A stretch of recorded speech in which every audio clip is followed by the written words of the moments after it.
So there are a ton of different places where I gather references to do my illustrations. Here are 4 of my favorite ways to gather references for my art. Okay, so my least favorite way of gathering references is simply by going and finding an original image and then turning it into an illustration. Even though this is really comfortable and actually very easy to do, I don't like it that much because I feel like it doesn't teach me much of anything. Also, sometimes it makes me feel like I am wasting a bit my time as an artist by simply turning an image that already exists into something maybe a little bit more stylized. Second way is to actually combine different things. In this case, I knew that I wanted to draw Geralt, and because this was a tutorial about how to draw arms, I wanted to make a character that had crossed arms. So to look for this reference, I went into Pinterest and I found this exact reference, and I used it to be able to understand how the anatomy of the crossed arms worked. And on the other hand, I looked for references on how to draw Geralt, how his face looked like, his anatomy, his hair and everything, and I put these two together to come up with something that is a little bit more original. I like this approach because it teaches me new things, like for example here I was learning how to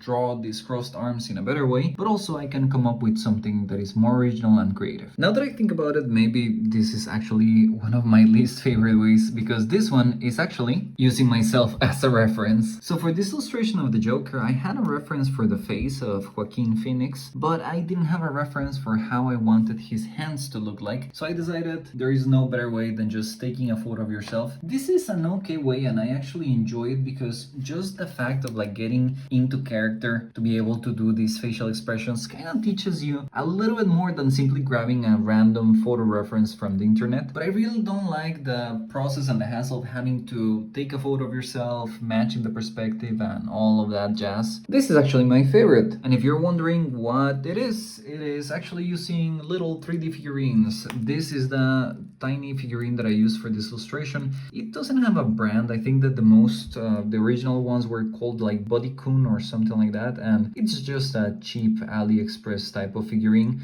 You just put it in a stand like this one right here, and you can kind of pose it and make it a little bit better, and you can get a pose that you want. It is pretty flexible, but I find that it's very delicate, so if you just move it a little bit too much, it kind of breaks into parts. But in general, I actually really enjoy using this type of figurines together with things like these ones that are from 3D Total. I really enjoy using these ones as a reference because the fact that they are sculptures teaches me every single time that I use them how the planes work, how the light works. Every single time that I draw from them, I actually feel like I am learning a little bit and becoming a tiny bit better at doing these things by myself. Those are my favorite ways to gather references, and I would love to hear what are yours.